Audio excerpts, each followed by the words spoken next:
The last little video is part of the covering the fuselage, and I'm pretty much finished. I'm going to go work it over with an iron one last time, and then I'll be ready to go take it to the paint booth and put the poly brush coats on.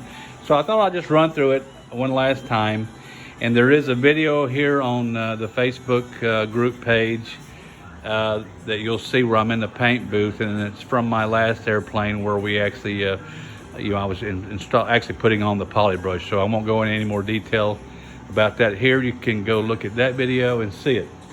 One thing I want to talk about, here's the tapes. Now these tapes that we're putting on everywhere on the fuselage, every tape everywhere is a 2-inch tape. Cub Crafters figures get kind of weird because they actually have different numbers for the different tapes.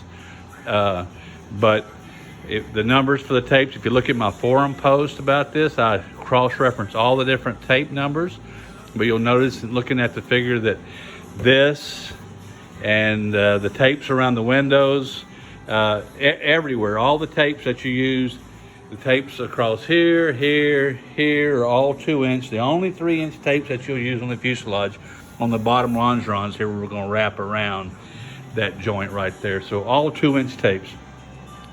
These tapes, the tape that you're getting, the fabric that we use that Cub Crafters is using now on the envelopes is actually a medium weight polyfiber, but all the tapes are a lightweight. They're thin and they are not pre-shrunk. So what you need to pay attention to that is using your iron around these tapes before they're really glued in well.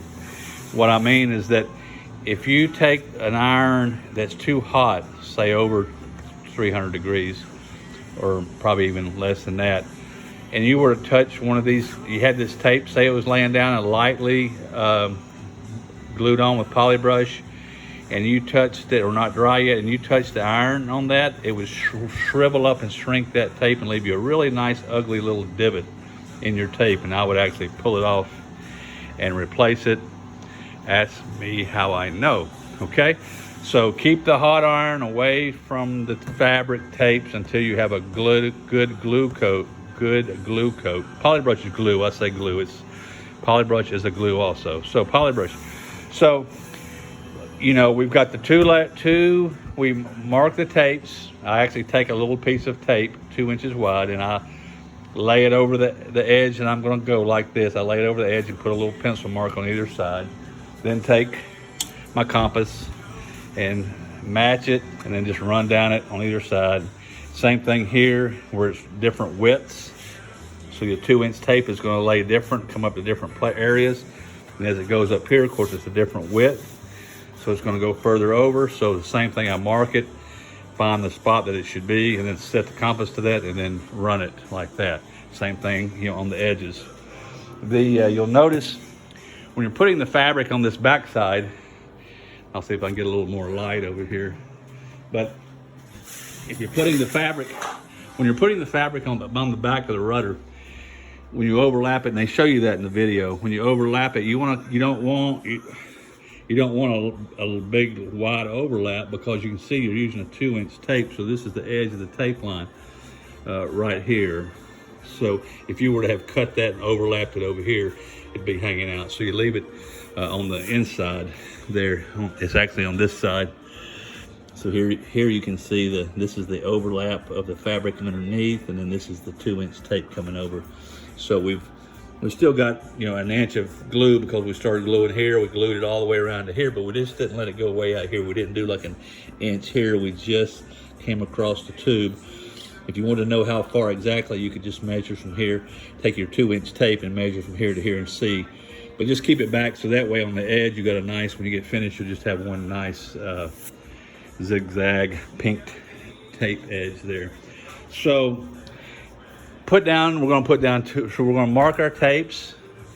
First you glue on the grommets, the plastic grommet, glue them on with Polytack. Again, it doesn't matter which side you use, rough side, smooth side, I don't know. Just glue it down. You see the location here. This location is critical. They give you the measurements like we talked about from here to here, and from there to there is 13 inches. But obviously you can look, you see through here with the light shining, you can see up through here comes the fuselage tubes coming up through here. You actually know that in between these two, if you remember, we put that trim motor and platform right in there, so the yoke is in there that we're going to put the stabilizer through, and this opening is actually for that tube to go through, and the trim motor will move the front of the stabilizer up and down for our trim settings. This one is critical again. It's 26 inches, I believe, from the back of here to the center of the hole, and up, I believe, 3.5 inches. But this one is later. You're going to mark the same place. We're going to actually burn a hole in here later to bring our rudder cables through here. So the rudder cable is going to come through here and come out and go back to your rudders. And it's a leap of faith. You just hope it's right, and it is. If you do the measurement right, it's correct. You're going to be just right. You just burn the holes, pull them back, and you're going to see it's right on. Data plate we talked about already. Just put it up there where you're matching the holes. See the holes right there? Boom. And the metal data plate, which you will get from Cub Crafters. Just let them know when you're ready. When you're ready for it, they'll actually print it up, make it with your builder name on it, serial number, and so forth. And that's where it'll mount. Again, we talked about this patch. Same thing, we glued the grommet on. We bent it slightly because of the tube. And then here's the cross tube. It's right in this little joint right here. Just get it where it's snug up against there. So we got 2 coats. So we did the same thing. We glued our grommets on. Then we laid our patches over them. Took a pencil and marked where the patches were going to go. Everywhere, lay the patch over it, mark it. And then you got your glue lines. Same thing on the bottoms here. On the bottoms, I did the same thing. We just marked it. Used a 3-inch tape. Laid it over the edge, marked it, got my compass set, and then just ran down through there with a nice straight line. And we're going to put we're going to put 2 coats of polybrush down between our lines. Then we're going to put a coat of polybrush down, put the tapes down, smooth it out good, and let it dry, and come back and put one final coat. This is finished, okay, and ready to go to the booth, except I will do one final iron on here, okay? Now, when you're putting the polybrush on these tapes and stuff, when I first did it, I thought, oh, the way to do it, I really want a lot of polybrush on the edge, because I want it to really hold these nibbed edges or the pinked edges down really tight and smooth and all that kind of stuff. Wrong. That's the exact opposite.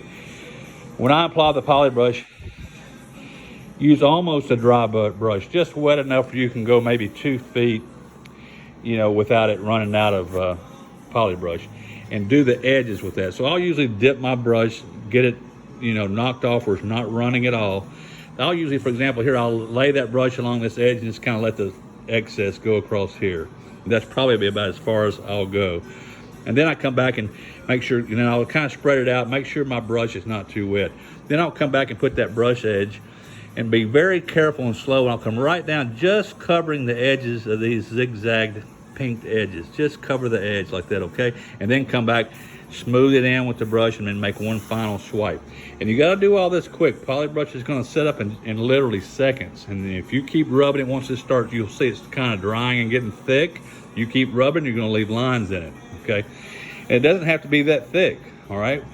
You got 2 coats down, 1 coat with the brush and 1 coat over the top of it, and 2 more coats that's going on it. So you've got plenty of polybrush.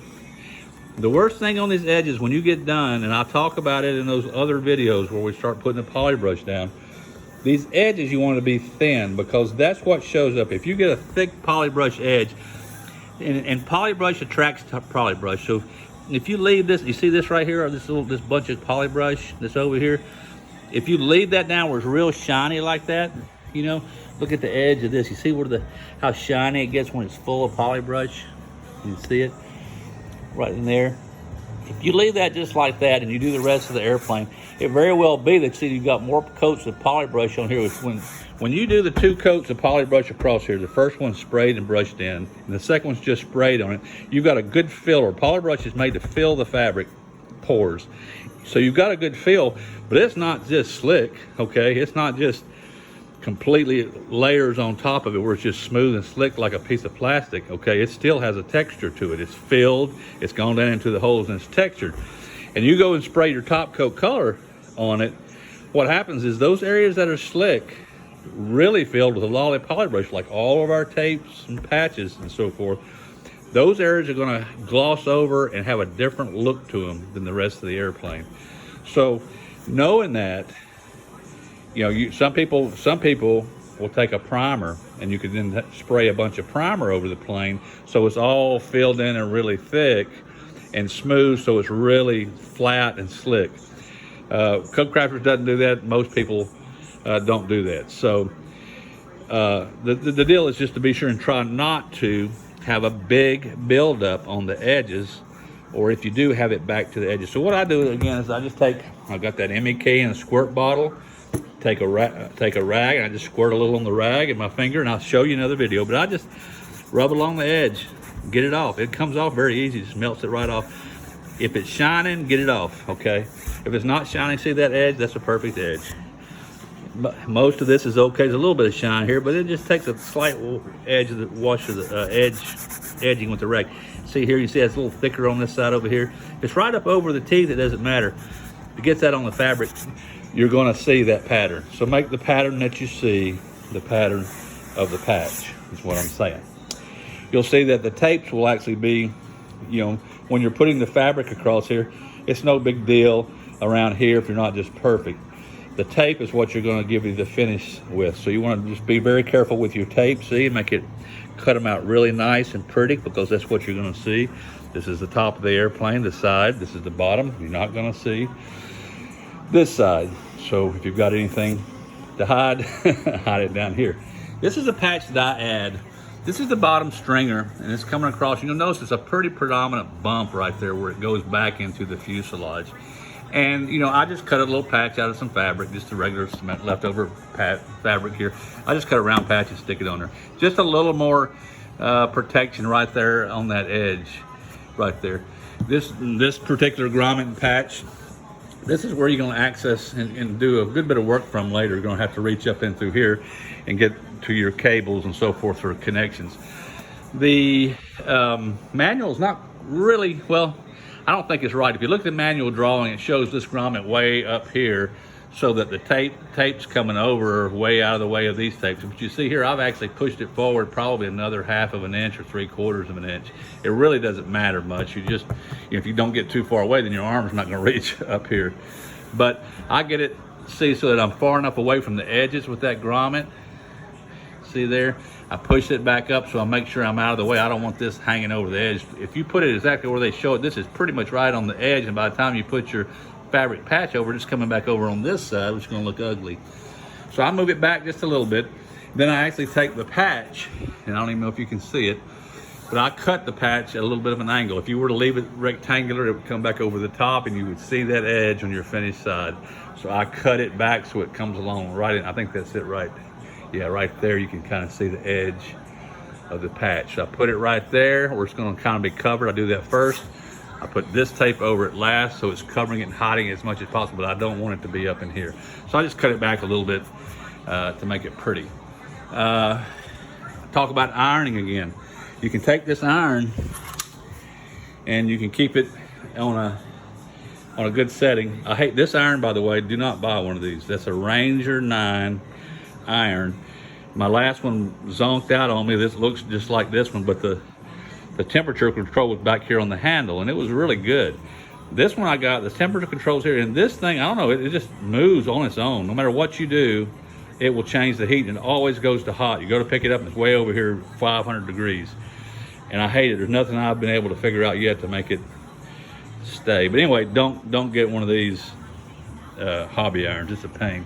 But if you got this iron and you're working it, and I do, after I put the tape on and install it with the first coat, I go back and I iron all the edges. I check any spots where I've got any bubbles or wrinkles at probably 300 degrees, 250, 300 degrees. You don't want to be melting the poly brush. It's a pain. When you melt the poly brush, it just makes a mess.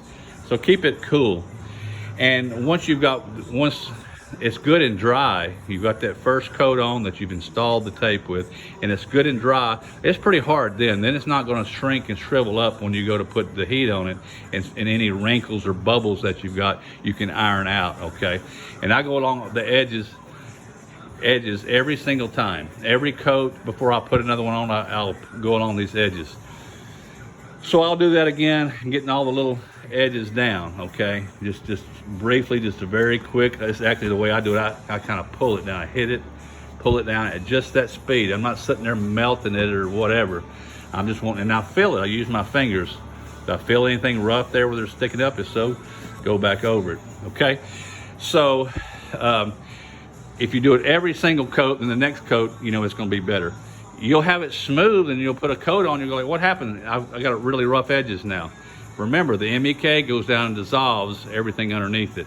So it'll tend to let it kind of puff up and maybe even pull away a little bit. So it's important to every single time nib the joints, you know, edges, knock them down a little bit, especially right before your poly spray coat, because the poly spray coat, you can't mess with it unless you've got a piece of Teflon to go over it, because it'll just melt that poly spray as soon as you touch it with an iron. Another thing is, remember how we worked so good with the little old room key or whatever to make these joints on the outside? Again, I don't care about these inside. This is getting cut out right here. But on the outside, I do want it to look nice. One thing you do not want to do is take your iron when you're working these edges or whatever you're doing around here. The last thing you want to do, you don't put that iron down in that joint. Think, oh, I'll make it a pretty crease. No, you won't. You're shrinking the fabric. When you shrink the fabric, what's going to happen? It's going to pull it out of that crease. So do not put your iron down like that in that crease and iron it, or you'll be pulling the patch up and redoing it because you shrunk the tape. So you can see there, those are the patches on the bottom. You got this one here. This one I added. As we come down here, this is the one that actually is what that one's for. It's by the pulleys that we've got back here, twin pulleys, if you ever need to access that. This is one that probably won't even cut out. A lot of times there's a lot of inspection covers you'll never really need, and maybe until your first inspection or something. So you may not even cut it out and put a cover on it. This is the one that's in the behind the access panel, the baggage. The excess baggage is ending back here. Right here, remember, this is our fuel drain, low point drain. This is the cutout where you can get it back up in there, access the drain materials, and also remember my ELT that's sitting up here. I can reach up in there, I can make it so that I can disconnect the ELT cable and then get to the antenna if I need to. This one, I always thought, what the heck, why would I even need that? It's underneath the regular baggage compartment. I actually had a trim motor wire go bad on an airplane once, and I had to fish a new wire down. I came down the edge after the plane was finished, obviously. And so I had to come back, I pushed it down through here, brought it back down through here. I guess I had the camera out of view. I came in through that corner coming out of the instrument panel, ran it down inside of there, came back through here, ran it through here, came back through here, pushed it underneath, because we've got, so you can go down underneath there, see? So then I got here, I was able to grab the wire and work it and fish it back and get it to here and so forth. So be sure you use it, even if you wonder like what the heck's it for. This one up here, this access panel is right by the belly pad, and I'm not really sure what it would be used for, unless it's maybe a better access to get into those pulleys that are right back there that were underneath the seat. But you can access those from under the seat too, so I'm not really sure for sure what it is, but it doesn't hurt to have it. It's underneath the plane, you don't see it. Back up here again, like I talked about, I'm gonna cut this off. When I'm done, after I poly brush the whole plane, poly brush is a glue again. So everything like all this, we're gluing this down to. We poly tacked it to hold it in place, and now we got all this glue, which is poly brush, going into it. And when we spray the poly brush and put it on this fabric spacer, it's all going to become a glue. It's going to hold the poly brush, okay? After that point, this is pretty much not necessary anymore. See how nice and tight that is? This additional support. So once you poly brush the plane, you pretty much are making it a lot more structural as far as the fabric. Again, you're going to have problems with this fitting for your strut attaches, so I'll come back and I'll cut this off right across here and just pull that off. I'll leave it on until then. And then at that time, I'm probably going to do a little grinding down here too with my Dremel sanding tool to Dremel off enough for those forks to fit down over here where they'll slide over. This powder coat is, I've done 4 planes, all 4 of them not even close to fitting over here, not even close. They won't even start to go over this edge. And you've got 2 people holding a wing, you're underneath here, you're moving it up and down and trying to get the strut end on the here and the other end on the wing, and it's an absolute pain. So it's a lot better to test it and get this taken care of before we get there. Again, 3/8 inch reaming through these holes for sure. Cut this off here.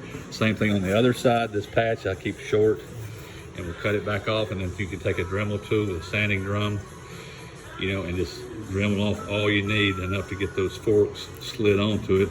If you do it now, then when you paint it, you won't have to touch it up later.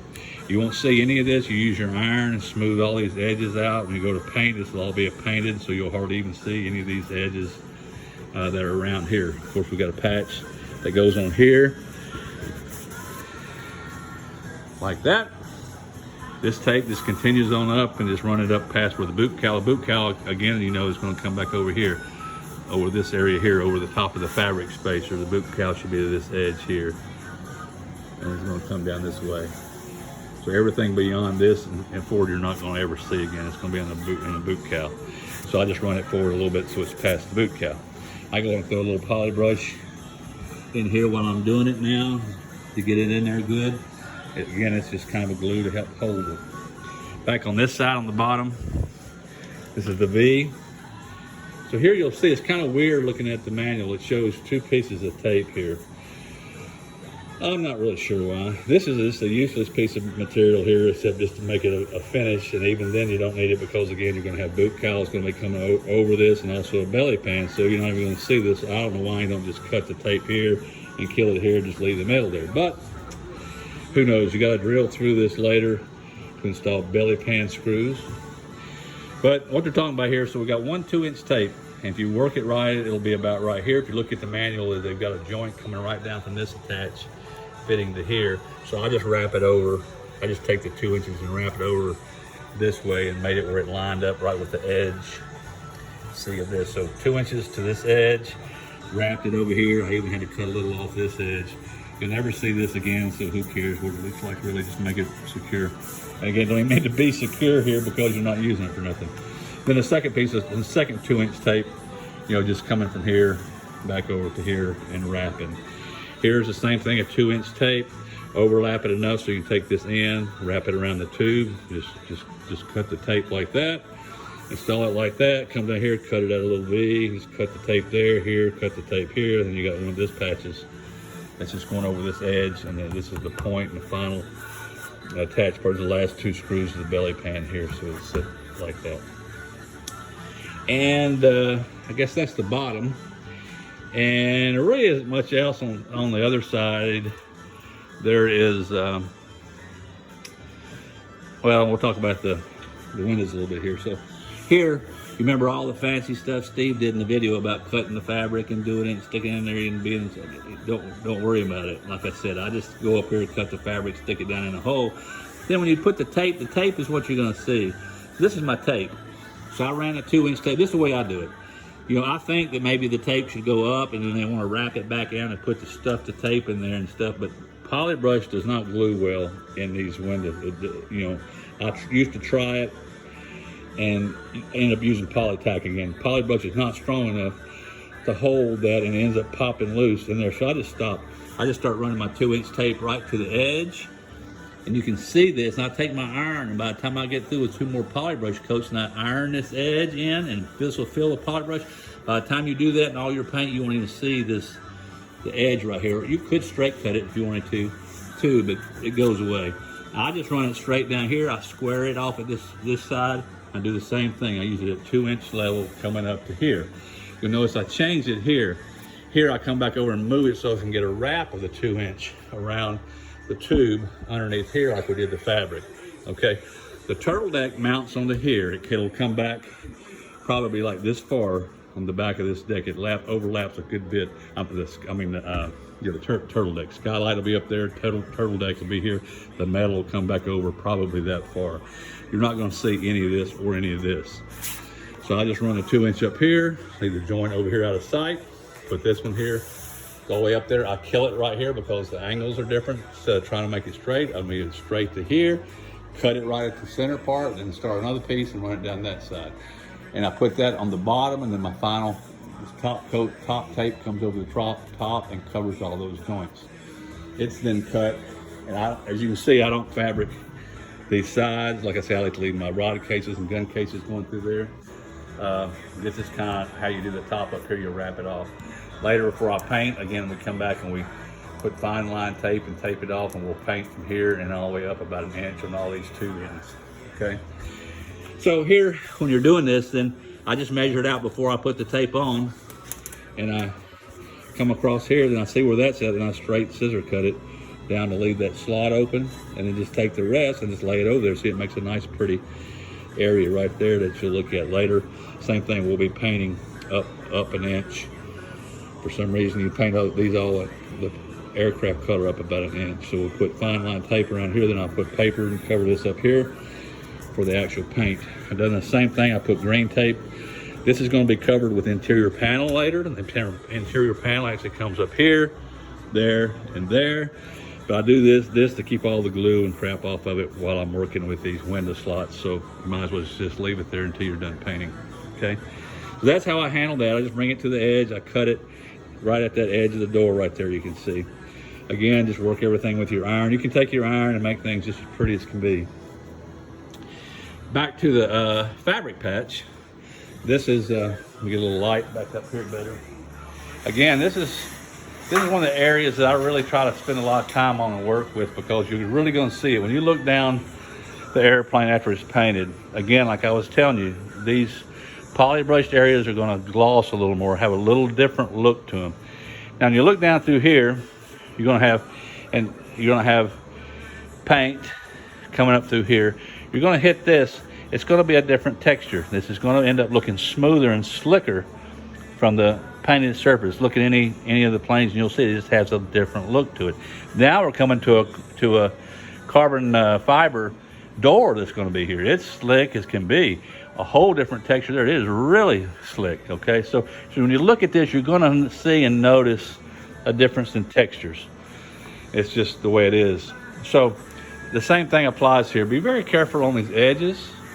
And one thing you want to be careful of too is any strings that might be coming out. You want a really nice pinked edge. You're gonna see these pinked edges on here, okay?